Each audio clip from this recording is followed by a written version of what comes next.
Fala galera, tá começando mais um episódio de Repente Ciência. Hoje o tema é muito importante e muito atual, é a uberização no trabalho. O título da nossa entrevista de hoje é Algoritmos mandam, trabalhadores obedecem? E você já ouviu falar de coisas sobre trabalhar de aplicativo é melhor, trabalhar de aplicativo é liberdade. Vamos ver isso e muito mais nesse episódio. Solta a vinheta.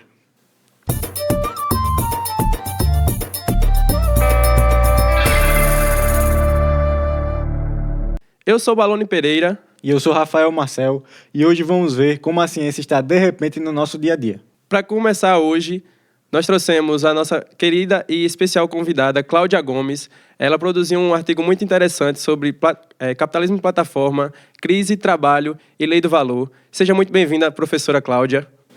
Boa tarde. Então, eu quero agradecer, em nome do professor Sérgio Rodrigo, aqui de Mídias Digitais, e aos organizadores desse podcast, em especial saudar aqui a Lucas Cassiano, que foi quem fez o contato, e a gente teve aí nesses ajustes. Agradecer imensamente o convite e também agradecer aqui, saudar Malone e Rafael, que vão estar aí comigo nessa mesa, nessa bancada aqui hoje, para a gente fazer um bate-papo sobre esse tema, que é um tema tão relevante na atualidade, e que tem sido bastante discutido em vários ramos das ciências sociais, de maneira geral. Então, eu quero particularmente agradecer também ao meu grupo de pesquisa, que é o Grupo de Estudos e Pesquisa em Economia, Política e Trabalho, que esse ano completa 10 anos, e muito trabalho, muito engajamento e comprometimento de professores do meu departamento de serviço social aqui no CCHLA e de jovens pesquisadores que, assim como vocês, estão se formando, desde a iniciação científica, passando para o mestrado, doutorado. Então, agradecer aí, de modo especial, e também a todas as pessoas que vão ouvir e ver esse podcast. Eu espero que seja, de fato, um tema, embora complexo, que a gente consiga aqui passar um recado legal para a galera. Obrigada. Certo. A gente que agradece pela presença da senhora aqui e parabéns aí pelo seu projeto, pelos 10 anos desse projeto. A Cláudia é professora da UFPB, doutora em Serviço Social, pós-doutorado em Economia Internacional, e ela é especialista no assunto que a gente vai debater hoje. E a pesquisa que a gente pegou para debater, ela diz sobre como o capitalismo se reformulou em meio à crise e como mudou a forma de trabalhar e o ponto de vista do trabalho. E, galera, o título do artigo científico que ela produziu é Capitalismo de Plataforma, Crise, Trabalho e Lei do Valor. Então, Cláudia, como foi essa caminhada, esse percurso até a senhora produzir esse artigo? Como é que foi o andamento?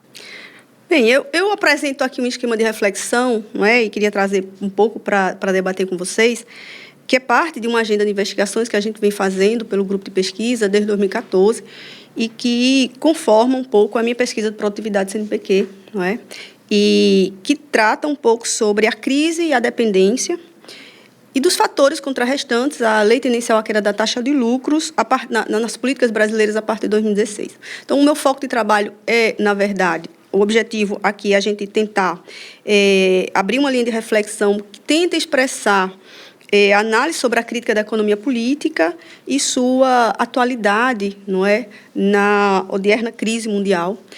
E nesse sentido, a pesquisa ela envolve o tema da crise do trabalho, das transformações no mundo do trabalho, o papel do Brasil na divisão internacional do trabalho, que joga esse papel importante, eu acho que a uberização é ela. E, nesse sentido, a gente vem tentando caminhar com essa pesquisa, especialmente, ou particularmente, o tema da uberização, ela perpassa um pouco as minhas pesquisas por meio das minhas orientações de mestrado, doutorado, da iniciação científica, trabalho de conclusão. Então, eu não o tema da uberização, especificamente, ela perpassa o tema da crise e das transformações no mundo do trabalho na minha pesquisa. Com certeza, a uberização é um tema muito importante que engloba ali, quando a gente fala em trabalho, a uberização está ali junto, né, nesse conjunto. Então, afinal, a gente está falando de uberização no trabalho. A senhora sabe explicar melhor aí para quem não entende esse assunto? Afinal, o que é uberização no trabalho, esse capitalismo de plataforma? Eu vou falar um pouco dos pressupostos da pesquisa para chegar na uberização, pode ser? Pode ser. Que é um pouco o tema da crise para entender como é que a uberização chega como um fenômeno da precarização do trabalho no século XXI. Tá? Na crise do capitalismo, a tendência do capital é sempre aumentar a taxa de mais-valia, que é uma taxa de exploração. Né? Então, significa como o capital vai introduzindo mecanismos de exploração da força de trabalho, não é? Mediante a produtividade social do trabalho. Então, a tendência do capital é sempre expandir essa produtividade social para que ele possa lucrar cada vez mais. Ou seja, coincide, portanto, com esse incremento da precarização do trabalho, a polarização social e o desemprego estrutural que se alastra a partir dos anos 70 e que, nos anos 90, ela chega no Brasil de forma muito contundente. Então, hoje, a gente avança um pouco para tentar entender, inclusive, as medidas de uma conjuntura política mundial em que a direita avança no mundo, né, e o conservadorismo avança, porque ela também implica a necessidade de que a resposta do capital à sua crise, ela também precisa ser controlada para que a luta organizada da classe trabalhadora ela não venha a ser um elemento contratendencial. Então, como há uma tendência de desregulamentação de direitos, de desconstrução dos direitos que foram conquistados ao longo do século XX, o século XXII aponta para uma conjuntura muito mais conservadora em todo o mundo. Significa que as nossas pautas democráticas, elas precisam também serem contidas para que a classe trabalhadora não responda à altura dessa conjuntura de crise, não é? Porque, de fato, o impacto para a classe trabalhadora tem sido brutal nessa crise mundial, não é? Então, são políticas econômicas que visam, de certa forma, não é? Por meio de uma série de medidas de política monetária, política fiscal, política comercial, política trabalhista, não é? Que são orientadas pelo comércio internacional e que impactam diretamente nessa estrutura, tanto tributária do trabalho, nos gastos públicos, não é? E também na regulamentação do mercado de trabalho e nos salários, não é? Então, a gente tem uma série de medidas. Aqui a gente chama a atenção para a reforma trabalhista, porque ela vem no Brasil, mas ela vem acontecendo em todo o mundo, né? Mas no Brasil ela acontece a partir de 2015 e, de fato, ela vem desregulamentar aquilo que a gente tinha de um mercado de trabalho no Brasil, que já era precário, porque a gente considera, não é, o mercado de trabalho brasileiro precário por conta da informalidade. Então, a informalidade no Brasil sempre foi uma dinâmica no mercado de trabalho muito forte, mas com a reforma trabalhista,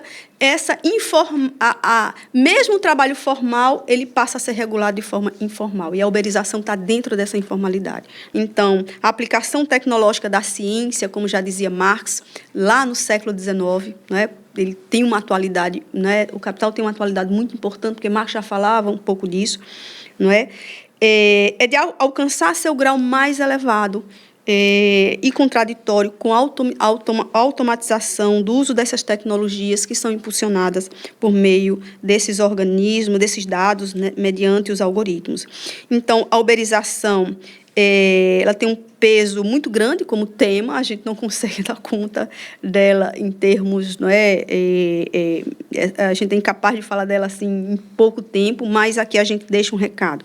A Uber ela é uma empresa multinacional, com sede na Califórnia, não é? Em São Francisco. Ela foi fundada em março de 2009, só para responder um pouco a pergunta, não é? E ela se converteu numa empresa de capital aberto, a gente chama de sociedade anônima, não é? Ao iniciar a venda de suas ações na Bolsa de Valores de Nova York.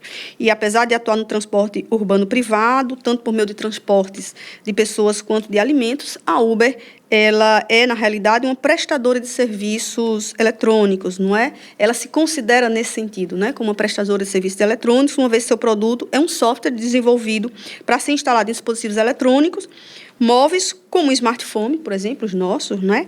E seu produto é um aplicativo móvel, um app.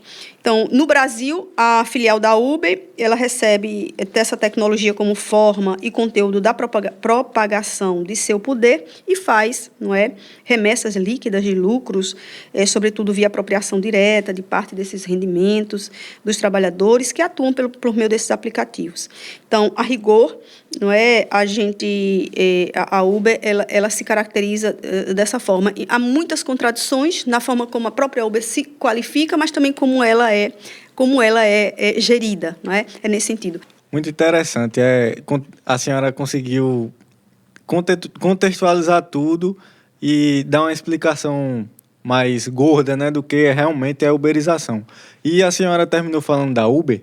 Eu queria saber, a Uber, ela tem raiz, esse modelo da Uber de plataformização, tem uma raiz mais antiga ou ele reformulou algum outro modelo? A senhora sabe dizer? Na verdade, há toda uma discussão, não é, na literatura vasta, não é? Eu não me considero, inclusive, não sou uma especialista, né, porque eu não tenho estudado necessariamente, é um tema que perpassa minha agenda de pesquisa, mas eu considero que tem estudos, né? Aqui eu trago algumas referências para vocês, não é? Hoje a gente tem, por exemplo, o professor Ricardo Antunes, que é da sociologia, uma referência, não é, na discussão da uberização, do trabalho, né? A gente tem a Ludmila, a professora da Unicamp também, a Ludmila Bilho, que é uma referência também nos estudos sobre a uberização. Aqui na UFPB, né, na sociologia, nós temos o professor Roberto Veras, que é uma referência, ele também vem fazendo estudos, né, na sociologia, a partir da sociologia do trabalho, sobre a questão da uberização, mas eu não saberia te dizer exatamente se ela, na pergunta, se ela tem antecedentes em relação ao uso dessas plataformas. Na verdade, ela passa a ser, pelos estudos, uma referência, né, a uberização. Embora a gente considere que a uberização do trabalho, a Uber, ela não seja apenas, ela não está, os autores vão falar de uma economia da uberização, né, que tem tanto pelos aplicativos de transporte como a Uber, mas também a gente vai ver a partir dos deliveries, do iFood, não é? Serviços de limpeza, trabalho doméstico, teletrabalho. Então, são plataformas, o microtrabalho, então, são plataformas que utilizam desse mesmo mecanismo da Uber como para operar estes serviços, enfim, serviços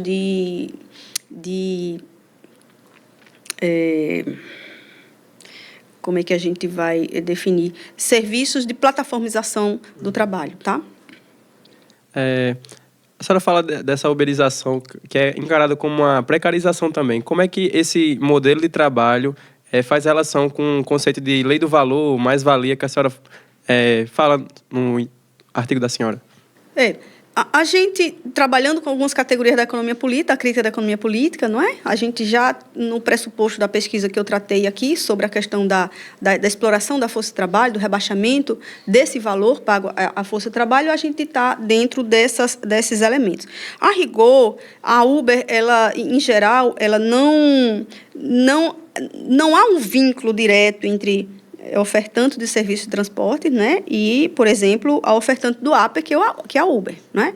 Inclusive, a própria legislação reconhece, inclusive no Brasil, que não há um vínculo empregatício entre quem oferta e quem, de fato, oferta o serviço de trabalho e quem oferta os serviços do app, né? O motorista ou empregador de alimentos, como é chamado, não é? Ele não é considerado um funcionário da empresa, Uber. É alguém que, de certa forma, colocando aqui muitas aspas, autonomamente se utiliza do aplicativo para oferecer seus serviços a terceiros, o que coloca a Uber como nada além da tecnologia ou parte dela, porque, claro, seu funcionamento vai exigir aí pelo menos um aparelho eletrônico, móvel, um plano de internet móvel, né? E um meio de transporte que seria aí tanto carro, moto, bicicleta, né? Enfim, inclusive já tem cadeirantes de roda fazendo trabalhos de Uber, né? Inclusive aqui em João Pessoa, o que demonstra o nível da precarização desses trabalhadores, né? A busca, né? Saiu inclusive no jornal, aqui no jornal, acho que faz não sei se foi o mês passado, a história de um cadeirante aqui em João Pessoa, que ele sai, eu não sei se ele sai lá ele sai da periferia da cidade, vem aqui para a praia, porque, inclusive, as condições de acessibilidade para ele é muito aqui do que lá na periferia, né? Então, ele tem como se locomover, mas ele disputa, inclusive, com os carros e faz um trajeto. Não existe uberização para cadeirante, ele se declara como, não sei se é como bicicleta, né? Com bicicleta, sim, porque sim. Não existe essa modalidade ainda, né? Eu acho, o que é lamentável isso, né? Mas, de fato, essa relação de serviços entre contratante e operadora da Uber, ela não está regulamentada por lei. O que, obviamente, já coloca aí a discussão da precarização, não é? A gente tem várias pesquisas. Uma delas vai falar, não é, sobre teletrabalho e trabalho por meio de plataformas digitais, que foi publicada aí entre 2022 e 2023, que vai constatar que a população ocupada no Brasil ela correspondia a 87,7 milhões de pessoas, dos quais, dessa população, 2,1 milhões realizavam trabalho mediado por plataformas digitais de serviços. Aqui são, no geral, todas as plataformas, não só da Uber, tá? Mas a maior parte desses trabalhadores ocupados em plataformas digitais no Brasil concentra-se nos serviços de transporte. Então, a Uber, de fato, ela é a maior plataforma de serviços digitais no Brasil. E o número de motoristas do aplicativo Uber no Brasil, em 2025, não é? Essa data de fevereiro de 2025, é de 1,4 milhão, o que torna o país o líder mundial em número de motoristas na plataforma da Uber, não é? Inclusive, eu vou trazer depois alguns dados aqui sobre os lucros da Uber, e ela é muito, né, na verdade. Aliás, não sei se vocês viram, não sei se foi, acho que 2012, houve aí, de fato, uma tentativa de regulamentação desse trabalho da Uber, e foi um dos poucos países em que um dos presidentes da Uber veio diretamente conversar com o parlamento no Brasil, né, diretamente com os nossos parlamentares, para pedir, de fato, né, exigir uma não regulamentação, não é, e que a Uber continuasse operando no Brasil de forma flexível, sem nenhuma regulação social. O que, obviamente, supõe também o poderio dessas empresas e também o papel do próprio Estado brasileiro, não é? Na mediação dessas megas empresas, não é? Que são bilionárias. Então, o que a gente relaciona em termos de pesquisa, em termos de precarização, de fato, é que a precariedade e a insegurança, né, também é um grau muito importante, porque esses trabalhadores estão, na verdade, submetidos a toda forma de violação de direitos, né? Então, ele detém os meus instrumentos, ele põe os meus instrumentos de trabalho, que é a moto, que é a internet, que é todos os instrumentos do meu trabalho, ele não tem nenhuma regulação social, ele não tem direitos sociais garantidos. Os acidentes de trabalho são muito grandes, né? São Paulo, sobretudo, nos grandes centros, o número de acidentes com Uber são muito grandes, né? A proporção é muito alta. E esse trabalhador, de fato, ele não recebe nada. E tem um elemento também central nesse debate, é que, por exemplo, o trabalhador ele não é autônomo porque ele está totalmente dedicado às suas horas, por exemplo, as horas em que ele passa esperando ser chamado para o trabalho, são horas em que ele não recebe nada. Então, ele está totalmente a serviço da plataforma, né? Então, eles não recebem nada por essas horas, e, nesse caso, tem uma série de estudos que vão falar dos acidentes de trabalho, a saúde mental desses trabalhadores. Então, são uma série de características que qualificam a uberização dentro dessa precarização do trabalho. Então, galera, vamos para os nossos quadros. O primeiro quadro é o De Repente Ciência nas Ruas. A gente produziu um vídeo muito legal sobre esse assunto. O De Repente Ciência foi nas ruas entrevistar os motoboys, saber a realidade deles e o que se passa no dia a dia deles. Então, bora pro vídeo. Você sabia que o Brasil é o país que mais possui motoristas por aplicativo? São mais de 1.400.000 registrados. Fala galera, a gente do De Repente Ciência está aqui nas ruas para entender o dia a dia, os perrengues e as dificuldades que enfrentam os trabalhadores de aplicativo, os motoboys. Bora lá! A gente gostaria de saber como é que foi que você entrou nesse trabalho de motoboy. Foi através de uma indicação de um amigo meu, eu estava desempregado na época e ele me indicou, eu entrei na plataforma e fui trabalhando e estou até hoje. Eu entrei assim, por força do acaso. Eu deixei da minha profissão de CLT e fui me embarcar nessa profissão. Através de colegas incentivaram eu sair de cooperativa para ir para o iFood, entendeu? Nesse trabalho como motoboy, quais são as dificuldades que você encontra? A dificuldade do dia a dia é que você tem o seu meio de transporte, que é a moto e tudo é você que gasta. A plataforma não arca com nada. No caso, a plataforma ela só arca com a despesa de pagar o valor da entrega e mesmo assim não é nem 100%. E o resto da moto é com manutenção de moto, esse negócio todo dia é com motoboy. Tem bastante, tem trânsito, problema no veículo, muita coisa, né? Se a gente for contar tudo aqui. A maior dificuldade da gente, eu acho que na rua é o respeito, dia a dia. Ninguém não presta muita atenção em questão de trânsito, questão de respeito também, na questão da boa a transição, né? A pessoa chegar, cumprimentar, etc. Eu não vejo muita diferença em que a pessoa que está trabalhando hoje como carteira assinada e uma pessoa que está como autônomo como a gente. Se você pudesse mudar alguma coisa na plataforma que você utiliza para trabalhar de motoboy, o que você faria? Mas eu acredito que a gente deveria ter mais valorização. Bastante coisa, né? Tipo um acidente, a gente sofre um acidente, a gente fica desamparado, não tem auxílio nenhum e fica 2, 3 meses, às vezes quebrado e não acontece nada, né? Aí eu acho que isso aí ajudaria bastante a gente, né, nesse caso.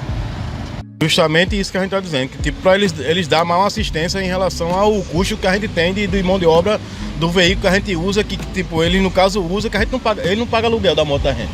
A moto da gente é própria.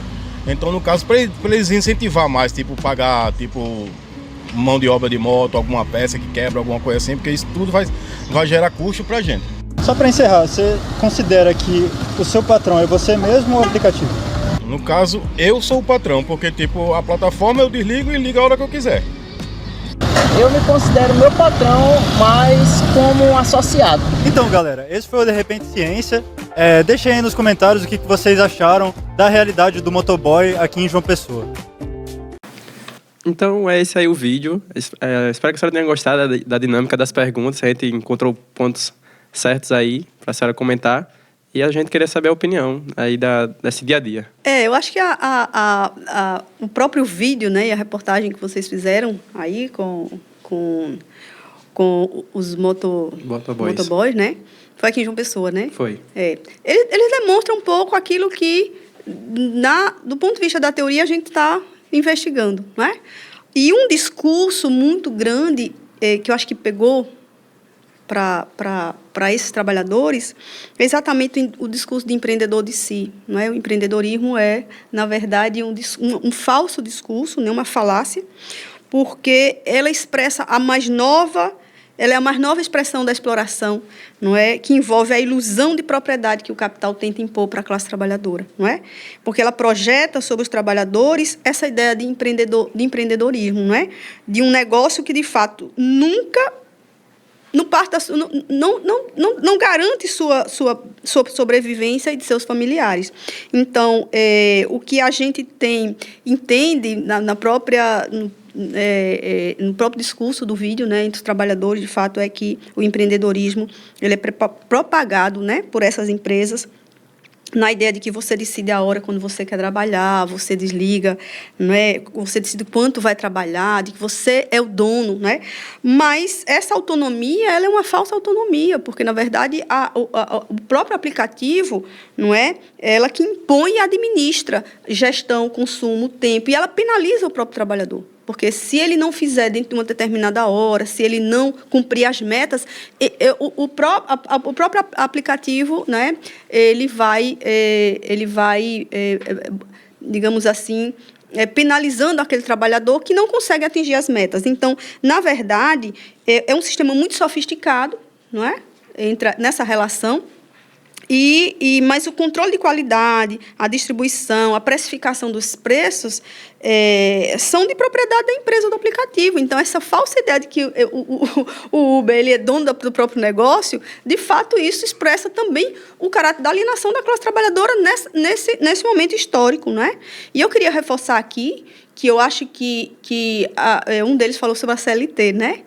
A reforma trabalhista está muito vinculada a essa ideia também, não é?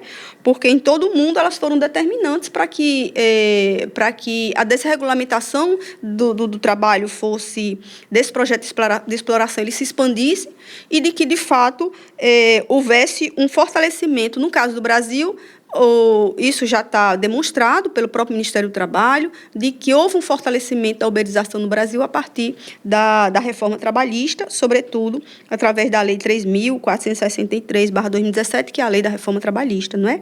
Então, os estudos vão mostrar uma relação direta entre reforma trabalhista, informalidade, empreendedorismo e uberização. E o empreendedorismo é, na verdade, a retórica neoliberal para justificar a uberização. Isso está dado para os trabalhadores. Eles não se consideram, não é? E eles, inclusive, não reivindicam. Muitos deles saíram da CLT com essa falsa ilusão de ser empreendedor, de ser autônomo, para trabalhar na plataforma. Mas, na verdade, o que a gente tem sobretudo, inclusive, operado aqui no Brasil pelo Superior Tribunal de Justiça, não é? Tanto pelo Ministério da Economia do Brasil, que transformaram os trabalhadores de aplicativo, foram formalizados como MEI, né? Que é aquele microempreendedor individual, então eles se colocam assim como MEI, mas que, na verdade, é uma falsa ideia, uma falsa ilusão, e todos os vídeos eles vão demonstrar isso necessariamente. Como é que a uberização desmobiliza a classe trabalhadora?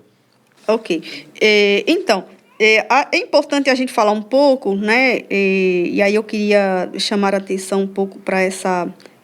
uma economia da uberização. Quando a gente está falando da uberização, a gente não está só se referindo ao aplicativo de transporte público, mas a uberização da vida, né, como eu estava falando. Então, a gente vem fazendo uma forte crítica também, não é? Porque a gente entende que não tem uma receita em termos de como a gente pensa a perspectiva organizativa da classe trabalhadora, não é? A gente não poderia dizer exatamente como é que a classe trabalhadora ela poderia se organizar nesse sentido para reverter essa situação, né, de brutal precarização das suas condições de trabalho e de tamanha exploração que está submetida, não é? Marx vai sempre dizer, e a gente é importante olhar um pouco a história, né? A história é sempre a nossa referência fundamental, não é? É nela que a gente se agarra como a verdade absoluta pela história, né? Senão tudo vira dogma, não é? E não há também necessariamente aqui a ciência, ela não é uma ciência neutra, ela também tem seus interesses. Então, mas a gente fala, Marx vai dizer que a emancipação da classe trabalhadora será obra dos próprios trabalhadores, né? Então, isso indica também que a classe trabalhadora ela precisa, por suas próprias condições objetivas, como se deu em vários momentos da história, né, organizativa da classe trabalhadora, ela vai reagir a essas condições de exploração, não é? E eu queria aqui chamar a atenção, talvez para tentar indicar alguma possibilidade, né? Porque a Uber, como é que a Uber, a uberização, ela desmobiliza a classe? Ela desmobiliza porque a gente já não se encontra mais. A classe não se encontra como classe coletiva, não é? E ela não está representada também por meio dos seus aparatos organizativos, seja os sindicatos, seja os partidos, seja os espaços coletivos de trabalho. Então, nós estamos num mundo de individualização tão grande que porque a gente está mediado por uma plataforma, por um algoritmo, né? Então, isso favorece a uma total desmobilização da classe trabalhadora, porque a gente não consegue, diferente no Fordismo, havia um chão de fábrica, havia um local, então os trabalhadores estavam ali. Eles conseguiam, não é, por meio dessa ação coletiva, os trabalhadores conseguiam encontrar respostas às dificuldades da sua própria condição de exploração. As plataformas, eu acho que esse foi a grande sacada do capital no século XXI, é, de fato, de fazer com que, e esse é um nível de exploração sem precedente na história, e alguns autores vão falar um pouco de que volta, né, a gente no século XXI volta às protoformas da exploração do capital no início da Revolução Industrial, não é? Em que a classe trabalhadora não tinha regulação, não havia lei, não havia legislação, não havia controle, não havia jornada, não havia nenhuma regulação do trabalho, e todas elas foram conquistas da classe trabalhadora que se organizaram a partir do século XX, né? Todas as conquistas de jornada, de regulação, direitos trabalhistas, toda a luta política dos trabalhadores foi um resultado das suas próprias, da sua própria luta organizativa. E agora, com essa expressão dos trabalhadores pelo mundo, porque a gente fala, né, os autores vão falar de que agora você é um trabalhador volátil, não é? Ele está vinculado a essa divisão internacional do trabalho, porque você trabalha daqui, da Paraíba, para um aplicativo que está lá, tem sede na Califórnia, você está no teletrabalho, então, é um trabalhador disperso pelo mundo, não é? Então, isso faz com que, de fato, a classe trabalhadora não consiga... porque a organização, a consciência de classe, ela se dá pela organização, não é? Por meio da organização. Mas, não é? Como a gente tem, e aí eu queria só indicar um elemento importante nesse debate, na conjuntura atual, para a gente pensar que a classe trabalhadora, embora ela tenha muita dificuldade de se organizar, mas tem algumas pautas que são pautas fundamentais. A escala 6x1 é uma. Né? E a gente viu aí toda uma luta e todo um debate, não uma luta ainda no sentido mais organizativo, mas a gente viu, não é, por exemplo, que nessa conjuntura a luta pelo fim da escala 6x1 ela foi uma pauta importante. E eu acho que ela é urgente no debate político da atual conjuntura, não só brasileira, mas na conjuntura mundial, porque ela é um elemento central na luta de classes. Ela pode organizar a classe trabalhadora, né, no sentido de que, veja, a redução da jornada de trabalho é uma luta da classe trabalhadora desde os primórdios do século XIX, né? E segue viva. E, nesse sentido, eu acho que é uma pauta fundamental, defender esse elemento central, não é? E, sobretudo, apesar das mudanças no mundo do trabalho, da uberização, né, desses fenômenos de plataformização da vida, eu acho que do empreendedorismo, pejotização, terceirização, todos esses elementos que vão atacar de forma direta a classe trabalhadora, elas podem ser organizadas por meio de uma luta política, por exemplo, em torno de redução de jornada de trabalho, né? A PL dos aplicativos também, que foi implantada e conduzida pelo governo Lula, não é? Agora em 2024, chamada PL do aplicativo, né? Que ela visa tentar regulamentar o trabalho de transporte, sobretudo a Uber, né? Mas ela é uma proposta que divide muito opiniões, inclusive os próprios trabalhadores da Uber, porque eles não se sentem representados, porque, na verdade, inclusive os estudiosos do trabalho vão dizer que é uma PL que tenta regulamentar por baixo, garantindo a precarização do trabalho. Então, tem muita discussão aí sobre se a PL é uma alternativa, se a regulamentação desse trabalho ela pode ser também, né? Então, a PL ela divide muitas opiniões, mas são críticas inseridas dentro de um contexto maior de desmantelamento, de fato, dessas relações trabalhistas no nosso país, que tem como principal marco a reforma trabalhista de 2007, não é? Sobre o governo Temer, que vem sendo reimplantada. Aí eu queria fazer né, que vem sendo retificada também nesse governo, né, porque a gente sabe que há muitas dificuldades também do Brasil e desse parlamento e do próprio executivo, né, do governo Lula, de também de combater, fazer frente de combater de forma mais dura essas megas plataformas, a Amazon, a Uber, o iFood, são, né, megas plataformas em que a gente vê aí com um poderio econômico muito grande. Obrigado. Eu posso encerrar com os dados? Sim, de lucro da Uber? Pode. Pode perguntar aí. Pode encerrar? Não sei, acho que eu posso fazer umas considerações finais. Tá, eu vou falar que a senhora vai falar sobre dados. A Cláudia tem muitos dados importantes sobre o lucro da Uber no âmbito mundial. A senhora pode falar um pouco sobre esses dados? Bom, eu acho que é importante porque eu acho que vai naquele discurso, né, de que a gente viu no vídeo, do que o trabalhador ele é o próprio dono do seu, ele se considera como o dono do seu próprio negócio, né?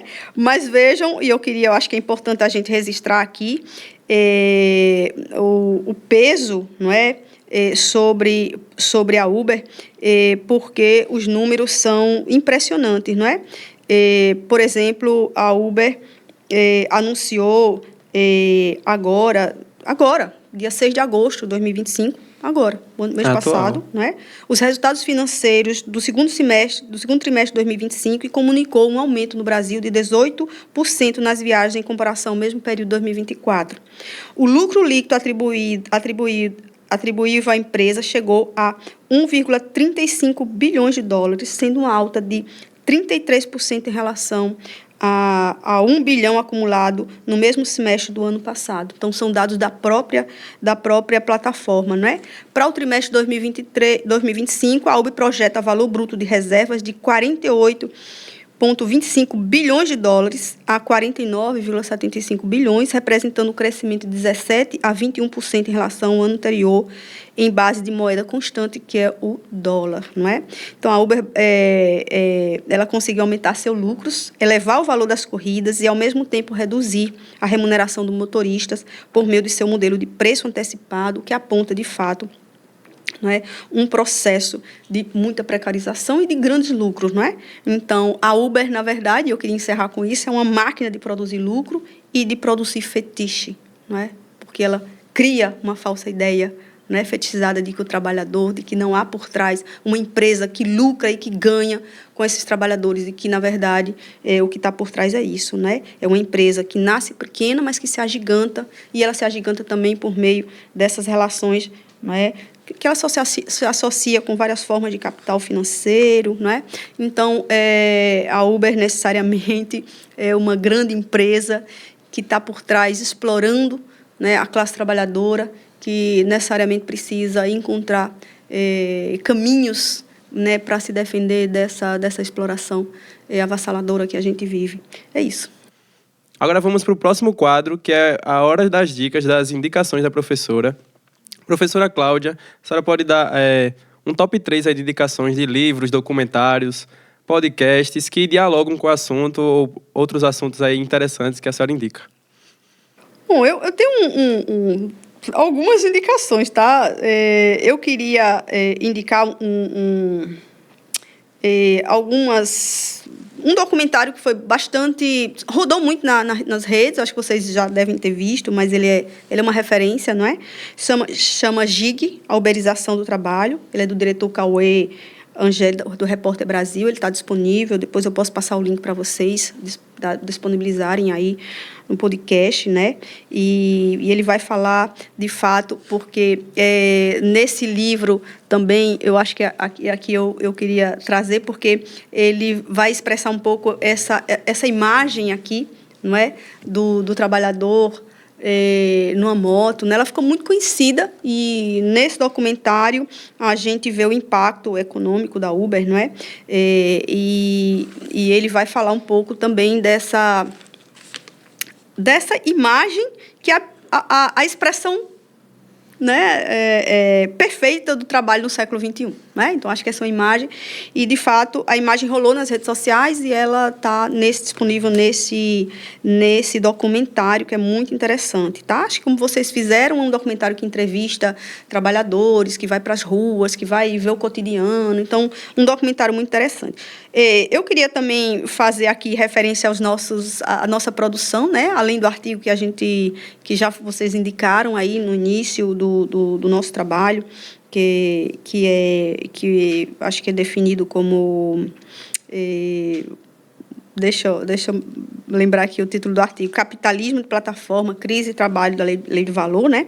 Foi um texto que a gente publicou na revista social, na revista social em questão, o ano passado. As dissertações, a dissertação de Thaís sobre o microtrabalho no Brasil, gestão algoritmo do trabalho, está disponível aqui também no repositório da UFPB, eu posso deixar disponível, não é? Esse documentário, e aqui eu acho que as obras importantes, não é, do Ricardo Antunes, essa é uma obra importante, a uberização do trabalho digital e indústria 4.0, né, que eu já mostrei um pouco aqui. Queria fazer referência também a esse livro, que é da Nívia Maria Souto Maior. Ela é professora e doutora em Direito do Trabalho, então ela vai falar sobre impasse regulatório na uberização do trabalho, né? Vai falar um pouco dessa conjuntura parlamentar do trabalho controlado pelas empresas, plataformas digitais, um trabalho na era do direito do trabalho, que também vai demonstrar aqui, com uma pesquisa muito séria, sobre essa questão desse impasse regulatório na uberização do trabalho, em termos de leis trabalhistas, de regulação do trabalho. Acho que é um trabalho bastante interessante.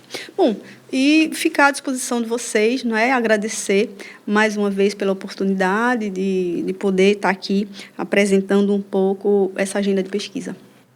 Muito obrigado, Cláudia, pelo seu tempo de vir aqui para apresentar esse podcast com a gente. Muito valioso o seu conhecimento. Foi um privilégio ter a senhora aqui conosco, né? Ter aceitado esse convite. A gente achou que não ia acontecer, mas felizmente aconteceu, né? E foi uma aula aqui que a senhora deu a todos nós. Bem, eu queria mais uma vez agradecer em nome do professor Sérgio Rodrigues, né? Agradecer a Lucas, agradecer a Malone e Rafael por estar nessa bancada, né? Dizer que eu fiquei nervosa, me desculpem também pela, né? Enfim, é um tema muito vasto, a gente acaba, né, sendo um pouco mais prolixa, mas queria agradecer muito a oportunidade, ficar à disposição de vocês, não é? Foi um prazer tê-los nessa tarde aí, enfim, para fazer esse debate sobre um tema tão importante na conjuntura, né, e nas nossas vidas. Realmente. Muito obrigado. Galera, esse programa foi feito pelos alunos do curso de Comunicação e Mídias Digitais aqui na UFPB, sob orientação do professor Sérgio Rodrigo, nosso querido professor. Sigam a gente lá nas redes sociais, De Repente Ciência, o @ da gente em todas as redes. Segue lá que vai ter muito mais. E nós aguardamos vocês nos próximos episódios do De Repente Ciência. Até a próxima.